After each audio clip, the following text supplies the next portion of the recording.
मुंशी प्रेमचंद की लिखी कहानी बेटों वाली विधवा। ये कहानी आपको सोचने पर मजबूर कर देगी कि अपनों पर कितना विश्वास करें। शायद आप भी इस कहानी के कोई किरदार रहे हों या होने वाले हों। आइए सुनते हैं एक बहुत ही ज़्यादा इमोशनल और दिल को झकझोर देने वाली कहानी। पंडित अयोध्यानाथ का देहांत हुआ तो सबने कहा, ईश्वर आदमी को ऐसी ही मौत दे। 4 जवान बेटे थे, एक लड़की। चारों लड़कों के विवाह हो चुके थे, केवल लड़की कुंवारी थी। संपत्ति भी काफ़ी छोड़ी, एक पक्का मकान, 2 बगीचे, कई हजार के गहने और 20,000 नगद। विधवा फूलमती को पति शोक तो हुआ और कई दिन तक बेहाल रही, लेकिन जवान बेटों को सामने देखकर उसे ढांढस हुआ। चारों लड़के एक से एक सुशील, चारों बहुएं एक से एक बढ़कर आज्ञाकारिणी। जब वह रात को लेटती तो चारों बारी बारी से उसके पांव दबाती। वह स्नान करके उठती तो उसकी साड़ी छांटती। सारा घर उसके इशारे पर चलता था। बड़ा लड़का कामता एक दफ्तर में 50 रुपए का नौकर था। छोटा उमानाथ डॉक्टरी पास कर चुका था और कहीं औषधालय खोलने की फिक्र में था। तीसरा दयानाथ बीए में फेल हो गया था और पत्रिकाओं में लेख लिखकर कुछ न कुछ कमा लेता था। चौथा सीतानाथ चारों में सबसे कुशाग्र और होनहार था और अब की साल बीए प्रथम श्रेणी में पास करके एमए की तैयारी में लगा हुआ था। किसी लड़के में वह दुर्व्यसन, वह छैलापन, वह लुटाऊपन ना था जो माता पिता को जलाता और कुल मर्यादा को डुबोता है। फूलमती घर की मालकिन थी, बड़ी बहू के पास रहती थी। बुढ़िया में वह अधिकार प्रेम ना था जो वृद्धजनों को कटु और कलहशील बना दिया करता है, किंतु उसकी इच्छा के बिना कोई बालक मिठाई तक न मंगा सकता था। संध्या हो गई थी। पंडित को मरे आज 12वां दिन था। कल 13वीं है। ब्रह्मभोज होगा, बिरादरी के लोग निमंत्रित होंगे, उसी की तैयारियां हो रही थी। फूलमती अपनी कोठरी में बैठी देख रही थी कि पल्लेदार बोरे में आटा लाकर रख रहे हैं, घी के टीन आ रहे हैं, शाक भाजी के टोकरे, शक्कर घी की बोरियां, दही के मटके चले आ रहे हैं, महापात्र के लिए दान की चीज़ें लाई गईं, बर्तन, कपड़े, पलंग, बिछावन, छाता, जूते, छाड़ियाँ, लालटेन आदि। किंतु फूलमती को कोई चीज़ नहीं दिखाई गई। नियम के अनुसार ये सब सामान उसके पास आने चाहिए थे। वह प्रत्येक वस्तु को देखती और उसे पसंद करती, उसकी मात्रा में कमी पेशी का फैसला भी करती। तब इन चीज़ों को भंडारे में रखा जाता, क्योंकि उसे दिखाने और उसकी राय लेने की ज़रूरत नहीं समझी गई। अच्छा, वह आटा 3 बोरी क्यों आया? उसने तो 5 बोरे के लिए कहा था। घी भी 5 ही कनस्तर हैं, उसने तो 10 कनस्तर मंगवाए थे। इसी तरह शाक भाजी, शक्कर, दही, दूध आदि में भी कमी की गई होगी। किसने उसके हुक्म में हस्तक्षेप किया? जब उसने एक बात तय कर दी, तब किसे उसको घटाने बढ़ाने का अधिकार है? आज 40 वर्षों से घर के प्रत्येक मामले में फूलमती की बात सर्वमान्य थी। उसने 100 कहा तो 100 खर्च किए गए, 1 कहा तो 1। किसी ने मीन मेघ ना की, यहाँ तक कि पंडित अयोध्यानाथ भी उसकी इच्छा के विरुद्ध ना चलते थे। पर आज उसकी आंखों के सामने प्रत्यक्ष रूप से उसके हुक्म की उपेक्षा की जा रही है। क्यों वह इसे स्वीकार कर सकती है? कुछ देर तक तो वह जब्त किए बैठी रही, पर अंत में रहा ना गया। स्वायत्त शासन उसका स्वभाव हो गया था। वह क्रोध में भरी हुई आई और कामतानाथ से बोली, क्या आटा 3 ही बोरी लाए? मैंने तो 5 बोरे के लिए कहा था, और घी भी 5 ही टिन मंगवाया। तुम्हें याद है मैंने 10 कनस्तर कहा था। किफ़ायत तो मैं बुरा नहीं समझती, लेकिन जिसने यह कुआं खोदा उसी की आत्मा पानी को तरसे। यह कितनी लज्जा की बात है। कामतानाथ ने क्षमा याचना ना की, अपनी भूल स्वीकार ना की, लज्जित भी नहीं हुआ।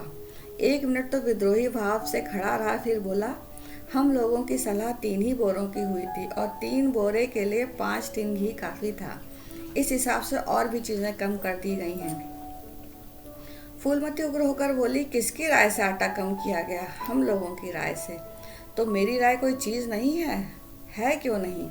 लेकिन अपना हानि लाभ तो हम भी समझते हैं। फूलमती हक्का बक्का होकर उसका मुंह ताकने लगी। इस वाक्य का आशय उसकी समझ में ना आया। अपना हानि लाभ? अपने घर में हानि लाभ की जिम्मेदार वह आप है।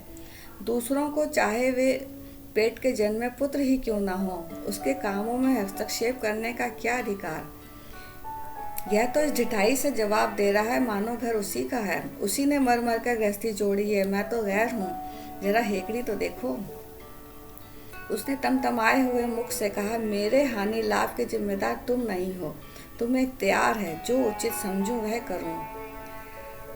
अभी जाकर 2 बोरे आटा और 5 घी टिन और लाओ, और आगे के लिए खबरदार, जो किसी ने मेरी बात काटी। अपने विचार से उसने काफ़ी तब कर दी थी, शायद इतनी कठोरता अनावश्यक थी। उसे अपनी उग्रता पर खेद हुआ। लड़के तो हैं, समझे होंगे कुछ किफ़ायत करनी चाहिए। उनसे इसलिए ना पूछा होगा कि अम्मा तो खुद हर एक काम में किफ़ायत किया करती है। अगर इन्हें मालूम होता कि इस काम में मैं किफ़ायत पसंद ना करूँगी तो कभी इन्हें मेरी उपेक्षा करने का साहस ना होता। यद्यपि कामतानाथ अब भी उसी जगह खड़ा था और उसकी भाव भंगिमा से ऐसा ज्ञात होता था कि इस आज्ञा का पालन करने के लिए वह बहुत उत्सुक नहीं है। पर फूलमती निश्चिंत होकर अपनी कोठरी में चली गई। इतनी तंबीह पर भी किसी को उसकी अवज्ञा करने की सामर्थ्य हो सकती है, इसकी संभावना का ध्यान उसे न आया। पर जो जो समय बीतने लगा उस पर यह हकीकत खुलने लगी कि अब इस घर में उसकी वह हैसियत नहीं रही जो 10-12 दिन पहले थी। संबंधियों के यहाँ से नेवते में शक्कर, मिठाई, दही, अचार आदि आ रहे थे। बड़ी बहू इन वस्तुओं को स्वामिनी भाव से संभाल कर रख रही थी। कोई भी उससे पूछने नहीं आता। बिरादरी के लोग भी जो कुछ पूछते हैं कामतानाथ से या बड़ी बहू से। कामतानाथ कहाँ का बड़ा इंतजामकार है, रात दिन भांग पिए पड़ा रहता है, किसी तरह रो धोकर दफ्तर चला जाता है। उसमें भी महीनों में 15 नागों से कम नहीं होते। वह तो कहो साहब पंडित जी का लिहाज करता है, नहीं तो अब तक कभी का निकाल दिया करता। और बड़ी बहू जैसी फूहड़ औरत भला इन बातों को क्या समझेगी। अपने कपड़े लत्ते तक तो जतन से रख नहीं सकती, चली है गृहस्थी चलाने, भद होगी और क्या। सब मिलकर कुल की नाक कटवाएंगे। वक्त पर कोई ना कोई चीज़ कम हो जाएगी। इन कामों के लिए बड़ा अनुभव चाहिए। कोई चीज़ तो इतनी ज़्यादा बन जाएगी, मारी मारी फिरेगी, और कोई चीज़ इतनी कम बनेगी कि पत्तल पर पहुँचेगी, किसी पर नहीं। आखिर इन सबों को हो क्या गया है। अच्छा बहू तिजोरी क्यों खोल रही है? वह आज मेरी आज्ञा के बिना तिजोरी खोलने वाली कौन होती है? कुंजी उसके पास है अवश्य, लेकिन जब तक मैं रुपए ना निकलवाऊं तिजोरी नहीं खोलती। आज तो वह इस तरह खोल रही है मानो मैं हूँ ही नहीं। यह मुझसे बर्दाश्त ना होगा। वह झमक कर उठी और बहू के पास जाकर कठोर स्वर में बोली, तिजोरी क्यों खोलती है बहू? मैंने तो खोलने के लिए नहीं कहा। बड़ी बहू ने निसंकोच भाव से उत्तर दिया, बाजार से सामान आया है तो दाम ना दिया जाएगा। कौन चीज़ किस भाव से आई है, कितनी आई है, यह मुझे नहीं मालूम। जब तक हिसाब किताब ना हो जाए रुपए कैसे दिए जाएं? हिसाब किताब सब हो गया है। किसने किया? अब मैं क्या जानूं किसने किया? जाकर मर्दों से पूछो। मुझे हुक्म मिला है रुपए लाकर दे दो, रुपए लेकर जाती हूँ। फूलमती खून का घूंट पीकर रह गई। इस वक्त बिगड़ने का अवसर ना था। घर में मेहमान स्त्री पुरुष भरे हुए थे। अगर इस वक्त उसने लड़कों को डांटा तो लोग यही कहेंगे कि इनके घर में पंडित जी के मरते ही फूट पड़ गई। दिल पर पत्थर रखकर फिर वह अपनी कोठरी में चली गई। जब मेहमान विदा हो जाएंगे तब वह एक एक की खबर लेगी। तब देखेगी कौन उसके सामने आता है और क्या कहता है। इतनी सारी चौकड़ी भुला देगी। किंतु कोठरी के एकांत में भी वह निश्चिंत ना बैठी। सारी परिस्थितियों को गिद्ध दृष्टि से देख रही थी। कहाँ सत्कार का कौन सा नियम भंग होता है, कहाँ मर्यादाओं की उपेक्षा की जाती है। भोज आरंभ हो गया। सारी बिरादरी एक साथ पंगतों में बैठा दी गई। आंगन में मुश्किल से 200 आदमी बैठ सकते हैं। ये 500 आदमी इतनी सी जगह में कैसे बैठ पाएंगे? क्या आदमी के ऊपर आदमी बैठाए जाएंगे? 2 पंगतों में लोग बैठाए जाते हैं तो क्या बुराई हो जाती? यही तो होता है। 12 बजे की जगह भोज 2 बजे समाप्त होता। मगर यहाँ तो सबको सोने की जल्दी पड़ी हुई है। किसी तरह भला सिर से टले और चैन से सोएं। लोग कितने सट कर बैठे हुए हैं कि किसी को हिलने की भी जगह नहीं। पत्तल एक पर एक रखे हुए हैं। पूड़ियाँ ठंडी हो गई हैं। लोग गरम गरम मांग रहे हैं। मैदे की पूड़ियाँ ठंडी होकर चिमड़ी जाती हैं। इन्हें कौन खाएगा? रसोइयों को कढ़ाव पर ना जाने क्यों उठा दिया गया है। यही सब बातें नाक काटने की हैं। सहसा शोर मचा। तरकारियों में नमक नहीं। बड़ी बहू जल्दी जल्दी नमक पीसने लगी। फूलमती क्रोध के मारे होंठ चबा रही थी, पर इस अवसर पर मुंह ना खोल सकती थी। नमक पिसा और पतलों पर डाला गया। इतने में फिर शोर मचा, पानी गर्म है, ठंडा पानी लाओ। ठंडा पानी का कोई प्रबंध नहीं था। बर्फ भी ना मंगाई थी। आदमी बाजार दौड़ाया गया, मगर बाजार में इतनी रात बर्फ कहाँ। आदमी खाली हाथ लौट आया। मेहमानों को वही नल का पानी पीना पड़ा। फूलमती का बस चलता तो लड़कों का मुंह नोच लेती। ऐसी छीछल दर उसके घर में कभी ना हुई थी। उस पर सब मालिक बनने के लिए मरते हैं। बर्फ जैसी जरूरी चीज मंगवाने की भी किसी को सुध ना थी। सुध कहाँ से आए? जब किसी को गप लड़ाने से फुर्सत मिले। मेहमान अपने दिल में क्या कहेंगे कि चले हैं बिरादरी को भोज देने और घर में बर्फ तक नहीं। अच्छा, फिर ये हलचल क्यों मच गई? अरे, लोग पंगत से उठे जा रहे हैं, क्या मामला है? फूलमती उदासीन न रह सकी। कोठरी से निकलकर बरामदे में आई और कामता नाथ से पूछा, क्या बात हो गई लल्ला, लोग उठे क्यों जा रहे हैं? कामता ने कोई जवाब ना दिया, वहां से खिसक गया। फूलमती झुंझला कर रह गई। सहसा कहारिन मिल गई। फूलमती ने उससे भी वही प्रश्न किया। मालूम हुआ किसी के शोरबे में मरी हुई चुहिया निकल आई। फूलमती चित्र लिखित सी वहीं खड़ी रह गई। भीतर ऐसा उबाल उठा कि दीवार से सर टकरा ले। अभागे भोज का प्रबंध करने चले थे, इस फुहड़पन की भी कोई हद है? कितने आदमियों का धर्म सत्यानाश हो गया, फिर पंगत क्यों ना उठ जाए? आंखों से देखकर अपना धर्म कौन गंवाएगा? आह, सारा किया धरा मिट्टी में मिल गया। सैकड़ों रुपए पर पानी फिर गया। बदनामी हुई वह अलग। मेहमान उठ चुके थे। पतलों पर खाना ज्यों का त्यों पड़ा हुआ था। चारों लड़के आंगन में लज्जित से खड़े थे, एक दूसरे को इल्जाम दे रहे थे। बड़ी बहू अपनी देवरानियों पर बिगड़ रही थी। देवरानियां सारा दोष कुमुद के सिर डालती हैं। कुमुद खड़ी रो रही थी। उसी वक्त फूलमती झल्लाई हुई आकर बोली, मुंह पे कालिख लगी है कि नहीं, या अभी कुछ कसर बाकी है? डूब मरो सब के सब, जाकर चुल्लू भर पानी में। शहर में कहीं मुंह दिखाने लायक भी नहीं रहे। किसी लड़के ने जवाब ना दिया। फूलमती और प्रचंड होकर बोली, तुम लोगों को क्या, किसी को शर्म हया तो है नहीं? आत्मा तो उनकी रो रही है जिन्होंने अपनी जिंदगी घर के मर्यादा बनाने में ख़त्म कर दी। उनकी पवित्र आत्मा को तुमने क्यों कलंकित किया? सारे में थू हो रही है। अब कोई तुम्हारे द्वारे पर पेशाब करने तो आएगा नहीं। कामता नाथ कुछ देर तक तो चुपचाप खड़ा सुनता रहा। आके झुंझला कर बोला, अच्छा अब चुप हो जा अम्मा, भूल हुई, हम सब मानते हैं, बड़ी भयंकर भूल हुई, लेकिन क्या अब उसके लिए घर के प्राणियों को हलाल कर डालोगी? सभी से भूलें होती हैं, आदमी पछता कर रह जाता है, किसी को जान तो नहीं मार दी जाती। बड़ी बहू ने अपनी सफाई दी। हम क्या जानते थे कि बीवी कुमुद से इतना काम भी ना होगा? इन्हें चाहिए था कि देखकर तरकारी कढ़ा में डालती। टोकरी उठाकर कढ़ा में डाल दी तो इसमें हमारा क्या दोष? कामतानाथ ने पत्नी को डांटा, इसमें कुमुद का कोई कसूर नहीं है, ना तुम्हारा ना मेरा, संयोग की बात है। बदनामी भाग में लिखी थी वह हुई। इतने बड़े भोज में एक एक मुट्ठी तरकारी कढ़ा में डाली नहीं जाती, टोकरे के टुकड़े उड़ेल दिए जाते हैं। कभी कभी ऐसी दुर्घटना हो ही जाती है, पर इसमें कैसी जग हंसाई और कैसी नाक कटाई। तुम खामखा जले पर नमक छिड़कती हो। फूलमती ने दांत पीस कर कहा, शर्म तो आती नहीं, उल्टा बेहयाई की बातें किया करते हो। कामता ने निसंकोच होकर कहा, शर्माऊं क्यों, किसी की चोरी की है? चीनी में चीटे और आटे में घुन, यह नहीं देखे जाते? पहले हमारी निगाह ना पड़ी, बस यही बात बिगड़ गई।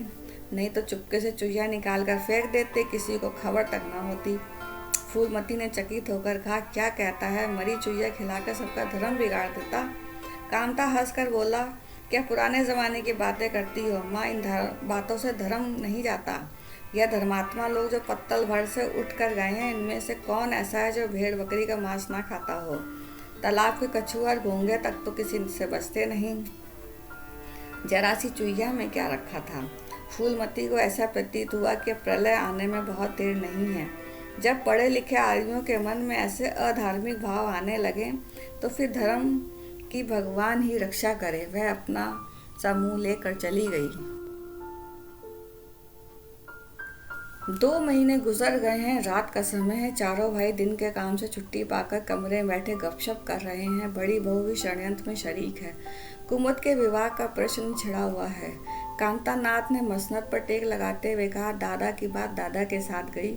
मुरारी पंडित विद्वान भी हैं और कुलीन भी होंगे, लेकिन जो आदमी अपनी विद्या और कुलीनता को रुपयों पर बेचे वह नीच है। ऐसे नीच आदमी के लड़के से हम कुमुद का विवाह नहीं करेंगे। 5,000 दहेज तो दूर की बात है, किसी दूसरे वर की तलाश करो। हमारे पास कुल 20,000 ही तो है, एक एक के हिस्से में 5-5 हज़ार आते हैं। 5,000 दहेज में दे दें और 5,000 नेक न्यौछावर बाजे गाजे में उड़ा दें तो फिर हमारी तो बधिया ही बैठ जाएगी। उमानाथ बोले, मुझे अपने औषधालय खोलने के लिए कम से कम 5,000 की ज़रूरत है। मैंने अपने हिस्से में से मैं एक पाई नहीं दे सकता। फिर खुलते ही आमदनी तो होगी नहीं, कम से कम साल भर घर से खाना पड़ेगा। दयानाथ एक समाचार पत्र देख रहे थे, आंखों से ऐनक उतारते हुए बोले, मेरा विचार भी एक पत्र निकालने का है। प्रेस और पत्र में कम से कम 10,000 का कैपिटल चाहिए। 5,000 मेरे पास रहेंगे तो कोई न कोई साझेदार 5,000 का मिल जाएगा। पत्रों में लेख लिखकर मेरा निर्वाह नहीं हो सकता। कांतानाथ ने सर हिलाते हुए कहा, अजी राम भजो, सेंत में कोई लेख छापता नहीं, रुपए कौन दिए देता है।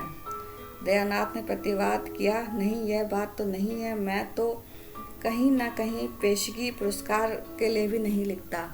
कांता ने जैसे ही अपने शब्द वापस लिए, तुम्हारी बात मैं नहीं कहता भाई, तुम तो थोड़ा बहुत मार लेते हो लेकिन सबको तो नहीं मिलता।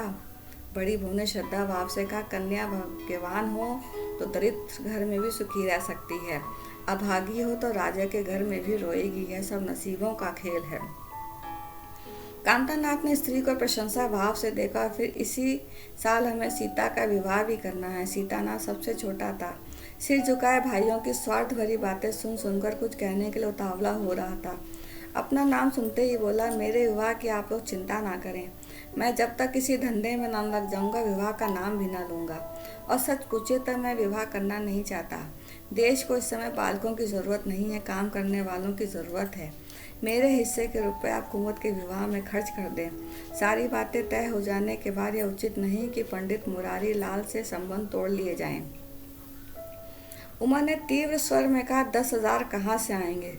सीता ने डरते हुए कहा, मैं तो अपने हिस्से के रुपए देने को कहता हूँ, और शेष मुरारी लाल से कहा जाए कि दहेज में कुछ कमी कर दें। वह इतना स्वार्थंध नहीं है कि इस अवसर पर कुछ बल खाने को तैयार ना हो जाए। अगर वह 3,000 में संतुष्ट हो जाए तो 5,000 में विवाह हो सकता है। उमा ने कांतानाथ से कहा, सुनते हैं भाई इनकी बातें। दयानाथ बोल उठे, तो इसमें आप लोगों का क्या नुकसान है, वह अपने रुपए दे रहा है, खर्च कीजिए। मुरारी पंडित से हमारा कोई बैर नहीं, मुझे तो इस बात की खुशी हो रही है, भला इसमें कोई भी त्याग करने योग्य है। इन्हें तत्काल रुपयों की ज़रूरत नहीं है, सरकार से वजीफा तो पाते ही हैं, पास होने पर कहीं ना कहीं जगह मिल जाएगी।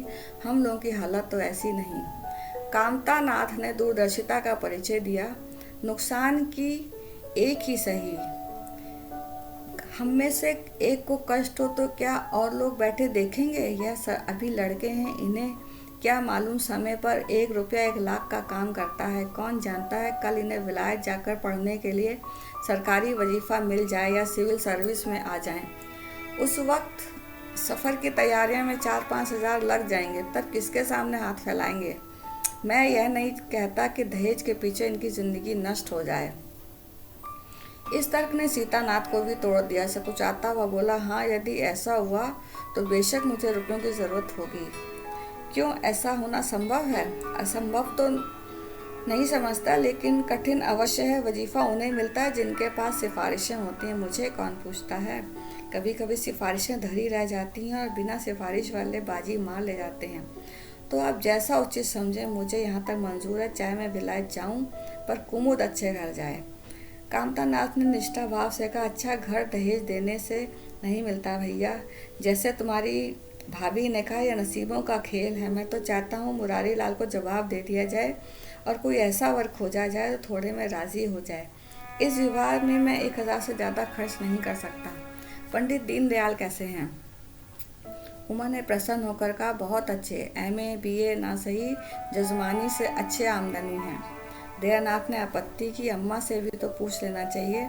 कांतानाथ को इसकी कोई ज़रूरत महसूस ना ही, बोला, उनकी तो वैसे ही बुद्धि भ्रष्ट हो गई है, वही पुराने युग की बातें मुरारी लाल के नाम पर उधार खाई बैठी हैं।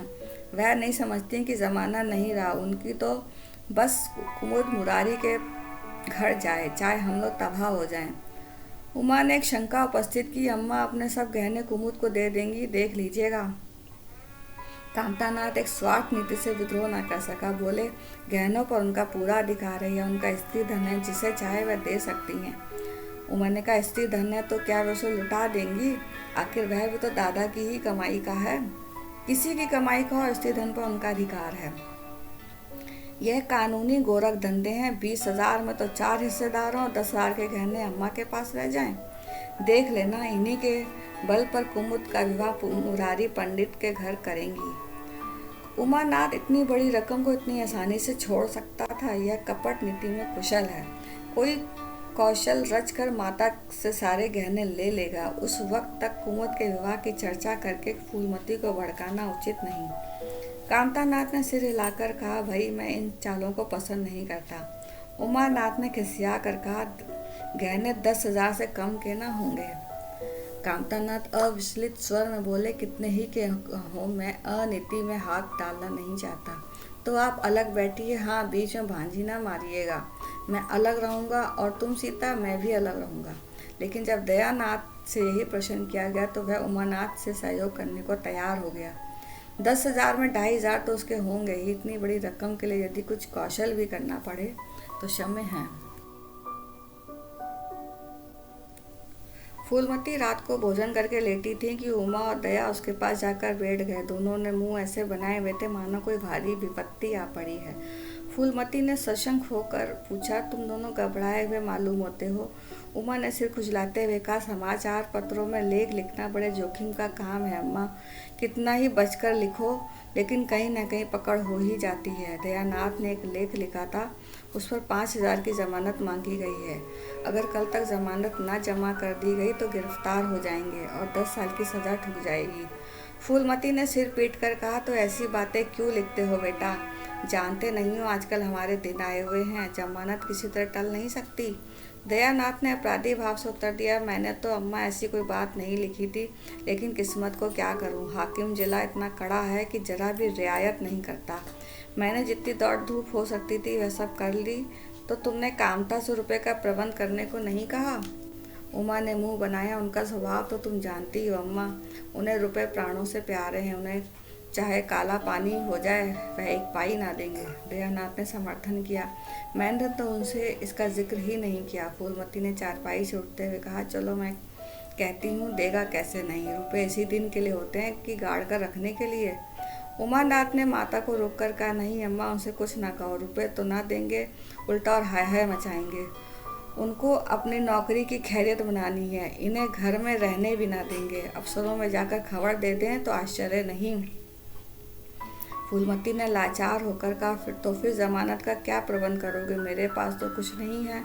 हाँ, मेरे गहने हैं, इन्हें ले जाओ, कहीं जाकर गिरवी रख दो और जमानत ले लो। और आज से कान पकड़ो कि किसी पत्र में एक शब्द भी ना लिखोगे। दयानाथ ने कानों पर हाथ रखकर बोला, यह तो नहीं हो सकता अम्मा कि तुम्हारे जेवर लेकर मैं अपनी जान बचाऊं। 5 साल की कैद हो जाएगी तो जेल लूँगा, यहीं बैठा बैठा कर क्या रहा हूँ। फूलमती छाती पीटते हुए बोली, कैसी बातें मुंह से निकालते हो बेटा? मेरे जीते जी तुम्हें कौन गिरफ्तार कर सकता है? उसका मुंह झुलस दूंगी। गहने इसी दिन के लिए हैं या और किसी दिन के लिए? जब तुम ही ना रहोगे तो गहने लेकर क्या आग में झोंकूंगी? उसने पिटारी लाकर उसके बेटे के सामने रख दी। दया ने उमा की ओर जैसे फरियादी आंखों से देखा और बोला, आपकी क्या राय है भाई साहब? इसी मारे मैं कहता था कि अम्मा को बताने की ज़रूरत नहीं, जेल ही तो हो जाती या और कुछ। उमा ने जैसे सिफारिश करते हुए कहा, यह कैसे हो सकता था? इतनी बड़ी वारदात हो जाती और अम्मा को खबर ना होती। मुझसे यह नहीं हो सकता था कि सुनकर पेट में डाल लेता, मगर अब क्या करना चाहिए यह मैं खुद निर्णय नहीं कर सकता। ना तो अच्छा लग रहा है कि तुम जेल जाओ और ना यही अच्छा लगता कि अम्मा के गहने गिरवी रखे जाएं। फूलमती ने व्यथित कंठ से पूछा, क्या तुम समझते हो कि मुझे गहने तुमसे ज़्यादा प्यारे हैं? मैं तो अपने प्राणों तक तुम्हारे लिए निछावर कर दूं। गहनों की बिसात ही क्या है?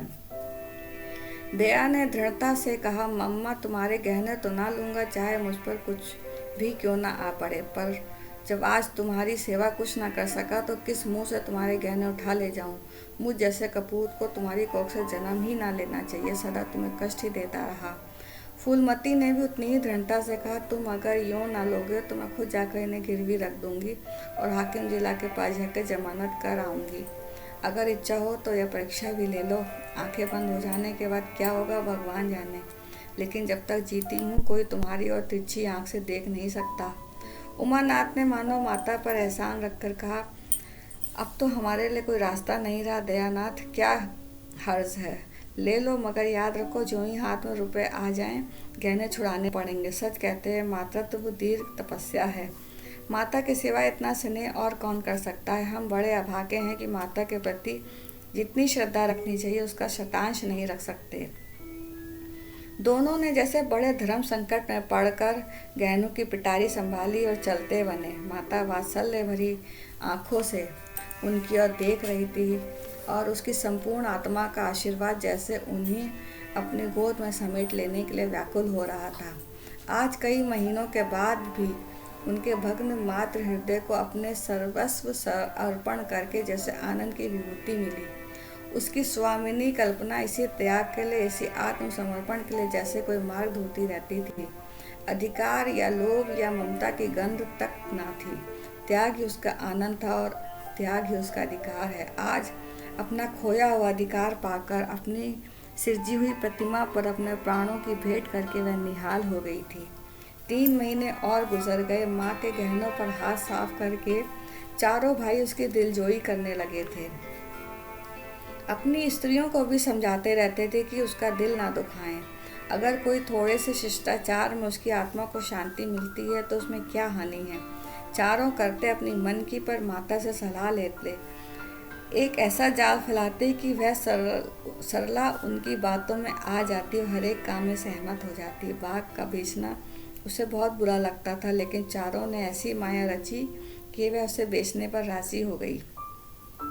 किंतु कुमुद के विवाह के विषय में मतैक्य न हो सका। पंडित मुरारी लाल पर माँ जमी हुई थी, लड़के दीनदयाल पर अड़े हुए थे। एक दिन आपस में कलह हो गई। फूलमती ने कहा, माँ बाप की कमाई में बेटी का हिस्सा भी है। तुम्हें 16,000 का बाग मिला, 25,000 का एक मकान, 20,000 नगद हैं, क्या 5,000 भी कुमुद का हिस्सा नहीं है?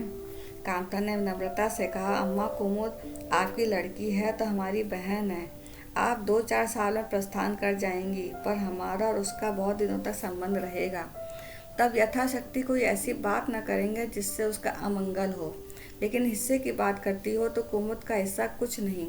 दादा जीवित थे तब और बात थी, वह उसके विवाह में जितना चाहते खर्च करते, कोई उनका हाथ ना पकड़ सकता था।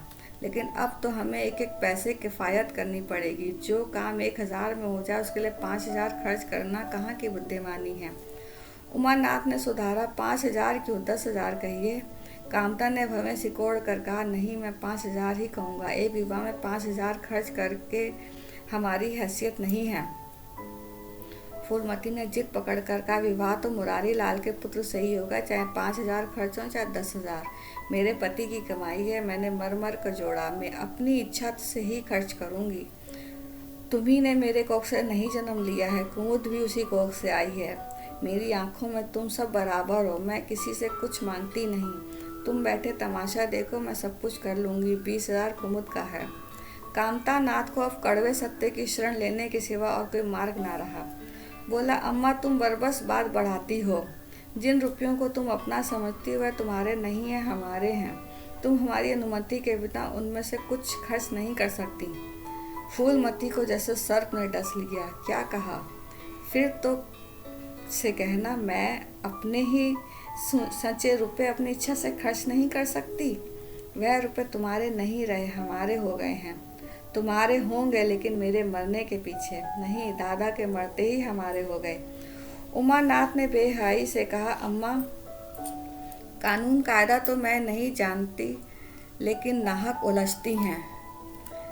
फूलमती क्रोध विहल होकर बोली, भाड़ में जाए तुम्हारा कानून, मैं ऐसे कानून को नहीं मानती। तुम्हारे दादा ऐसी कोई बड़ा धन्ना सेठ नहीं थे। मैंने ही पेट और तन काट कर गृहस्थी जोड़ी है और आज बैठने को छां ना मिलती। मेरे जीते जी तुम मेरे रुपए नहीं छू सकते। मैंने 3 भाइयों के विवाह में 10-10 हज़ार खर्च किए हैं, वही मैं कुमुद के विवाह में भी खर्च करूँगी। कामता नाथ भी गर्म पड़ा। आपसे कुछ भी खर्च करने में आपको कोई अधिकार नहीं है। उमानाथ ने बड़े भाई को डांटा। आप खामखा अम्मा के मुंह लगते हैं। भाई साहब, मुरारी लाल को पत्र लिख दीजिए कि तुम्हारे यहाँ कुमुद का विवाह ना होगा, बस छुट्टी हुई। यह कायदा कानून तो जानती नहीं, व्यर्थ की बहस करती हैं। फूलमती ने सहमित स्वर में कहा, अच्छा क्या कानून है, जरा मैं सुनूं। उमा ने निरीह भाव से कहा, कानून यही है कि माँ बाप के मरने के बाद जायदाद बेटों की हो जाती है। माँ का हक केवल रोटी कपड़े का ही है।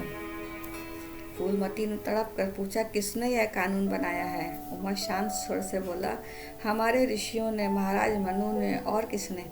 फूलमती एक क्षण अवाक होकर आहत कंठ से बोली, तो इस घर में मैं तुम्हारे टुकड़ों पर पड़ी हुई हूँ। उमानाथ ने न्यायाधीश की निर्ममता से कहा, तुम जैसा समझो। फूलमती की संपूर्ण आत्मा मानो इस वज्रपात से चित्कार करने लगी। उसके मुख से जलती हुई चिंगारियों की भांति ये शब्द निकल पड़े, मैंने घर बनवाया, मैंने संपत्ति जोड़ी, मैंने तुम्हें जन्म दिया, पाला, और आज मैं इस घर में गैर हूँ। मनु का यही कानून है और तुम उसी कानून पर चलना चाहते हो। अच्छी बात है, अपना घर द्वार ले लो। मुझे तुम्हारी आश्रिता बनना रहना पसंद नहीं। इससे कहीं अच्छा है मैं मर जाऊं। वाह रे अंधेर, मैंने पेड़ लगाया और मैं उसी की छाह में खड़ी नहीं हो सकती। अगर यही कानून है तो इसमें आग लग जाए। चारों युवकों पर माता के क्रोध और आतंक का कोई असर न हुआ। कानून का फौलादी कवच उनकी रक्षा कर रहा था। इन कांटों का उन पर क्या असर हो सकता था? जरा देर में फूलमती उठकर चली गई। आज जीवन में पहली बार उसका वात्सल्य भग्न मातृत्व अभिशाप बनकर उसे धिक्कारने लगा। जिस मातृत्व को उसने जीवन की विभूति समझा था, जिसकी चरणों में वह सदैव अपनी समस्त अभिलाषाओं और कामनाओं को अर्पित करके अपने को धन्य मानती थी, वही मातृत्व आज उसे अग्निकुंड सा जान पड़ा, जिसमें उसके जीवन जल कर भस्म हो रहा था। संध्या हो रही थी। द्वार पर नीम का वृक्ष सर झुकाए निस्तब्ध खड़ा था, मानो संसार की गति पर क्षुब्ध हो रहा हो। अस्तांचल की ओर प्रकाश और जीवन का देवता फूलमती के मातृत्व की भांति अपनी चिता में जल रहा था। फूलमती अपने कमरे में जाकर लेटी तो उसे मालूम हुआ उसकी कमर टूट गई है। पति के मरते ही लड़के उसके शत्रु हो जाएंगे, उसको स्वप्न में भी गुमान ना था। जिन लड़कों को उसने हृदय रक्त पिला पिला कर पाला, वही आज उसके हृदय पर यूं आघात कर रहे हैं।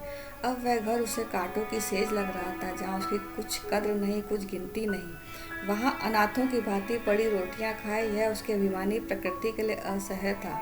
पर उपाय ही क्या था? वह लड़कों से अलग होकर रहे तो भी नाक किसकी कटेगी? संसार तो उसे थूके तो क्या और लड़कों को थूके तो क्या, बदनामी तो उसी की ही है। दुनिया यही तो कहेगी। 4 जवान बेटों के होते बुढ़िया अलग पड़ी हुई मजदूरी करके पेट पाल रही है। जिन्हें उसने हमेशा नीच समझा, वही उस पर हंसेंगे। नहीं, वह अपमान इस अनादर से नहीं ज़्यादा हृदय विदारक था। अब वह अपना और घर का पर्दा ढका रखने में सकुशल है। हाँ, अब उसे अपने को नई परिस्थितियों के अनुकूल बनाना पड़ेगा। ईश्वर की यही इच्छा है। अपने बेटों की बातें और लातें, गैरों की बातें और लातों की अपेक्षा फिर भी गनीमत है। वह बड़ी देर तक मुंह ढांपे अपनी दशा पर रोती रही। सारी रात इसी आत्मवेदना में कट गई। शरद का प्रभात डरता डरता उषा की गोद से निकला, जैसे कोई कैदी छुपकर जेल से भाग आया हो। फूलमती अपने नियम के विरुद्ध आज तड़के ही उठी। रात भर में उसका मानसिक परिवर्तन हो चुका था। सारा घर सो रहा था और वह आंगन में झाड़ू लगा रही थी। रात की ओस में भीगी हुई पक्की जमीन नंगे पैरों में कांटों की तरह चुभ रही थी। पंडित जी उसे कभी इतने सवेरे उठने ना देते थे। शीत उसके लिए बहुत हानिकारक थी। पर अब वह दिन नहीं, प्रकृति को भी समय के साथ बदल देने का प्रयत्न कर रही थी। झाड़ू से फुर्सत पाकर उसने आग जलाई और चावल दाल की कंकड़ियाँ चुनने लग गई। कुछ देर में लड़के जाके बहुएं उठी। सभी ने बुढ़िया को सर्दी से सिकुड़े हुए काम करते देखा, पर किसी ने यह ना कहा कि अम्मा क्यों हलकान होती हो। शायद सबके सब बुढ़िया के इस मान मर्दन पर प्रसन्न थे। आज से फूलमती का यही नियम हो गया, जी तोड़कर घर का काम करना और अंतरंग नीति से अलग रहना। उसके मुख पर जो एक आत्मगौरव झलकता रहता था, उसकी जगह अब गहरी वेदना छाई हुई नजर आती थी। जहाँ बिजली जलती थी, वहाँ अब तेल का दिया टिमटिमा रहा था, जिसे बुझा देने के लिए हवा का एक झोंका काफ़ी है। मुरारी लाल को इनकारी पत्र लिखने की बात पक्की हो चुकी थी। दूसरे दिन पत्र लिख दिया गया। दीनदयाल से कुमुद का विवाह निश्चित हो गया। दीनदयाल की उम्र 40 के कुछ अधिक थी। मर्यादा में भी कुछ हेठे थे, पर रोटी दाल से खुश थे। बिना किसी ठहराव के विवाह करने पर राजी हो गए। तिथि नियत हुई, बारात आई, विवाह हुआ और कुमुद विदा कर दी गई। फूलमती के दिल पर क्या गुजर रही थी, इसे कौन जान सकता है। पर चारों भाई बहुत प्रसन्न थे, मानो उनके हृदय का कांटा निकल गया हो। ऊंचे कुल की कन्या मुंह कैसे खोलती। हरी इच्छा बेकसों का अंतिम अवलंब है। घर वालों ने जिससे विवाह कर दिया उसमें हजारों ऐब हों तो भी इसका उपास्य है, उसका स्वामिनी है। प्रतिरोध उसकी कल्पना से परे था।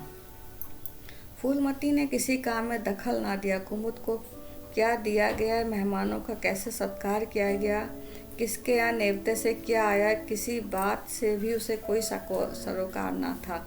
उससे कोई सलाह भी नहीं ली गई। यही कहा, बेटा तुम लोग जो करते हो अच्छा ही करते हो, मुझसे क्या पूछते हो। अब कुमुद के लिए द्वार पर डोली आ गई और कुमुद माँ के गले से लिपट कर रोने लगी। तो वह बेटी को अपनी कोठरी में ले गई और जो कुछ 150 रुपये और 2-4 मामूली गहने उसके पास बच रहे थे बेटी के आंचल में डाल कर बोली, बेटी मेरे तो मन की मन में रह गई। नहीं, आज तुम्हारा विवाह इस तरह से होता तो तुम इस तरह से विदा की जाती। आज तक फूलमती ने अपने गहनों की बात किसी से ना कही थी। लड़कों ने जो उसके साथ कपट व्यवहार किया था, इसे चाहे वह अब तक ना समझी हो, लेकिन इतना जानती थी कि गहने फिर ना मिलेंगे और मनोमालिन्य बढ़ाने के अलावा कुछ हाथ ना लगेगा। लेकिन इस अवसर पर उसे अपनी सफाई देने की ज़रूरत मालूम हुई। कुमुद यह भाव मन में लेकर जाए कि अम्मा ने अपने गहने बहुओं के लिए रख छोड़े, इसे वह किसी तरह ना सह सकती थी। इसलिए वह अपनी कोठरी में ले गई थी। लेकिन कुमुद को पहले ही इस कौशल की टोह मिल चुकी थी। उसने गहने और रुपए आंचल से निकाल कर माता के चरणों में रख दिए। बोली, अम्मा मेरे लिए तुम्हारा आशीर्वाद ही लाखों रुपए के बराबर है। तुम इन चीज़ों को अपने पास रखो, ना जाने अभी तुम्हें किन विपत्तियों का सामना करना पड़े।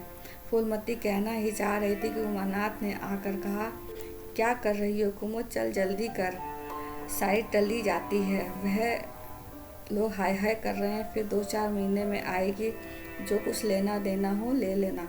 फूलमती के घाव पर जैसे मनो नमक पड़ गया हो। बोली, मेरे पास अब क्या है भैया, जो मैं से दूंगी। जाओ बेटी, भगवान तुम्हारा सुहाग अमर रखें।